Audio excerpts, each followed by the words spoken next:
that give birth to OpenAI? So OpenAI started as a nonprofit, which many people don't realize based on the fact that it's one of the most capitalistic, if not the most capitalistic organization in Silicon Valley today. But it was co-founded by Elon Musk and Sam Altman as a bid to try and create a fundamental AI research lab that could develop this transformative technology without any kind of commercial pressures. So they positioned themselves as the anti-Silicon Valley, the anti-Google, because Google at the time was the main driver of AI development. They had developed a monopoly on some top AI research scientists. And Musk in particular had this really great fear of not just Google, but Google's acquisition of DeepMind, where he was very worried that this consolidation of some of the brightest minds would lead to the development of AI that would go very badly wrong. And what he meant by very badly wrong was it could one day develop sentience, consciousness, go rogue, and kill all humans on the planet.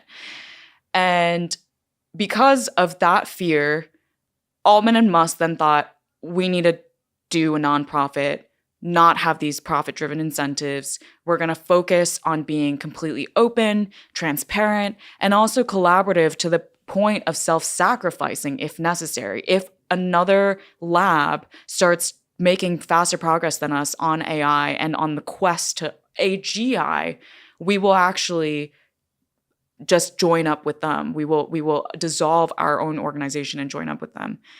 And that didn't hold for very long. So what's their theory behind that? Because, at that point, Google is now Alphabet. Maybe 2015 is maybe the world's most valuable company. I don't know. It's certainly up there. And this is a nonprofit. Yeah. So how are they going to achieve AGI before Google? So initially, the bottleneck that they saw was talent. Right. Google has this monopoly on talent. We need to chip away at that monopoly and get some of those Google researchers to come to us and also start acquiring PhD students that are just coming out of uni. And because of that, I have come to speculate, this is not based on any documents that I read or anything, I've come to speculate that part of the reason why they started as a nonprofit in the first place is because it was a great recruitment tool for getting at that bottleneck. They could not compete on salaries with Google, but they could compete on a sense of mission. And in fact, when Altman was recruiting the chief scientist, Ilya Sutskever, who was the critical first acquisition of talent that then led to many other scientists being really interested in working for OpenAI, he appealed to Sutskever's sense of purpose. Like, do you want a big salary and just to work for a for-profit company? Or do you want to take a pay cut and do something big with your life? And it was actually that reason that Sutskever said, you know what, you're right. I do want to work for a nonprofit. Wow. And so that's how they initially conceived of competing with Google was we're starting a little bit late to the game.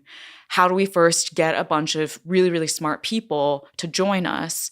Let's create this really big sense of mission. And I opened the book with two quotes in the epigraph. And one of them is from Sam Altman writing a blog post in 2013. And he quotes someone else that says, successful people build companies. More successful people build countries. The most successful people build religions.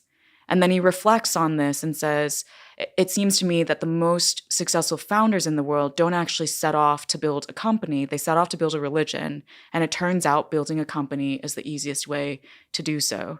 And so, it's not like 2013 and then 2015, he creates OpenAI as a nonprofit.